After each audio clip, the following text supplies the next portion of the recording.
মাজুলীৰ পূব শ্ৰীৰাম দেউৰী গাঁৱত বৰ্ণাঢ্য কাৰ্যসূচীৰে দেউৰী পিপলছ জাষ্টিছ ফৰাম কেন্দ্ৰীয় সমিতিৰ উদ্যোগত মাজুলী জিলা সমিতি আৰু মাজুলীবাসী ৰাইজৰ সহযোগত জননেতা ভীমবৰ দেউৰীৰ ৭৮তম মৃত্যুবাৰ্ষিকী উদযাপন কৰা দেখা যায়।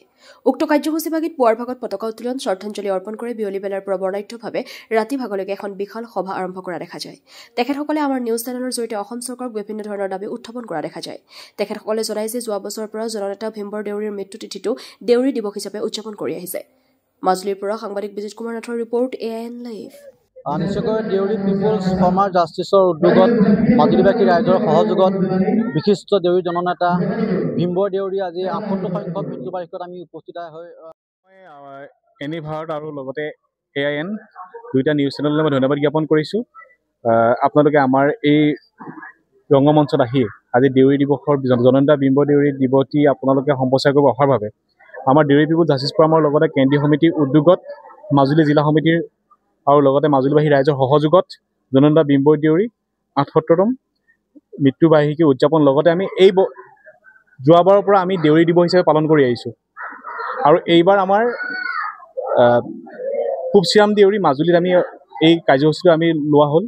আৰু লগতে আপোনালোকে হয়তো জ্ঞাত দেউৰী পিপলছ জাষ্টিছ ফৰামৰ প্ৰত্যেক বছৰে জননেতা ভীমবৰ দেউৰী এৱাৰ্ড আমি ঘোষণা কৰি আহিছোঁ। আৰু এই বছৰো আমি অৰুণাচল প্ৰদেশৰ সন্মানীয় অধ্যক্ষ তেচম পংটিয়া ডাঙৰীয়াক আমি ভীমবৰ দেউৰী 2025 বঁটাৰে আমি সন্মানিত কৰিম। লগতে আমি যুৱ বঁটা আমি দি আহিছোঁ, প্ৰদান কৰি আহিছোঁ। আৰু এই বৰ্ষৰ আমি যুৱ বঁটা হিচাপে আমি মনোনীত কৰিছিলোঁ আমাৰ বিশিষ্ট সমাজসেৱক গোবিন্দ বিশ্বকৰ্মা ডাঙৰীয়াক। তেখেতো আমাৰ সন্ধিয়া 7:30 বজাৰ লগে লগে উপস্থিত হ'বহি। লগতে আমাৰ সমন্বয় বঁটা, এই সমন্বয় বঁটাটো আমি লকেশ্বৰ বৰুৱা ডাঙৰীয়া গুৱাহাটী বিশিষ্ট সমাজকৰ্মী, তেখেতকো আমি 2025 বৰ্ষৰ সমন্বয় বঁটা আমি এইবাৰ কৰিছোঁ, প্ৰদান কৰিম আমি এইবাৰ।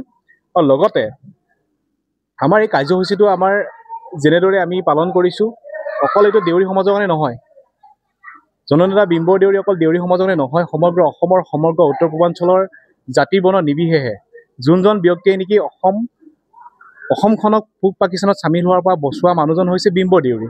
আজি কিন্তু কালৰ গৰ্বত আজি যিটো পৰিস্থিতি সাপেক্ষে আমাৰ অসমত আজি জননেতাগৰাকী যেনেকৈ অৱহেলিত আমি দেখিবলৈ পোৱা গৈছে। কাৰণ দেউৰী সমাজৰ বাদেতো ক'তো আমি এনেকুৱা এটা কোনোবা চৰকাৰীভাৱেই হওক, যেনেকৈ লাচিত বৰফুকনত গৈ পিনি দিল্লীত যেনেদৰে উদযাপন কৰিলে, বীৰ লাচিতক যেনে সন্মান দিলে, কিন্তু আমাৰ জননেতাগৰাকী আজিলৈকে ইমান অৱহেলিত কিয়?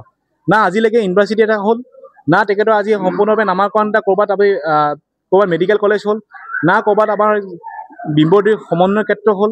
আজিলৈকেতো এনেকুৱা নহয়, হয় শদিয়াত 100 বিঘা অসম চৰকাৰে তেখেতসকলে আমাক 100 বিঘা মাটি দি থৈছে, কিন্তু সেইটো আজি জৰাজীৰ্ণ অৱস্থাত পৰি ৰৈছে।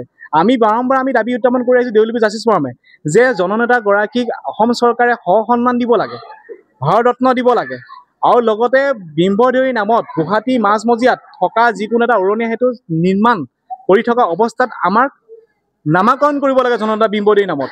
কিন্তু আজিলৈকে আমি মাননীয় মুখ্যমন্ত্ৰী, মাননীয় চিফ ছেক্ৰেটাৰী আমি ইমান আবেদন দিয়াৰ পিছতো আজিলৈকে কিন্তু বছৰ ধৰি ভীমবৰ দেউৰীৰ মৃত্যুবাৰ্ষিকী আহি আছে, আমি পালন কৰি গৈ আছোঁ।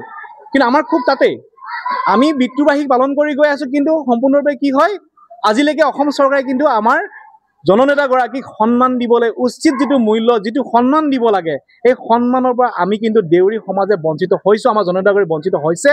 কাৰণ জনজাতীয় লোক হোৱাৰ কাৰণে চাগে আমাৰ জননেতাগৰাকীক সম্পূৰ্ণ কিয় অসম চৰকাৰে অৱহেলিত কৰিছে। মই কংগ্ৰেছ BJP বুলি কোৱা নাই, কোনো ৰাজনীতি দলৰ নাম লোৱা নাই, কাৰণ মই কৈছোঁ কি হয়, বছৰ ধৰি আজি ভাৰত স্বাধীন হোৱা সম্পূৰ্ণ 75 বছৰ হ'ল, পাৰ হৈ গ'ল, কিন্তু আজিলৈকে যোনজন কাৰণে আজি অসমৰ নামটো থাকি গ'ল, অসমত আজি উত্তৰ পূৰ্বাঞ্চল থাকি গ'ল,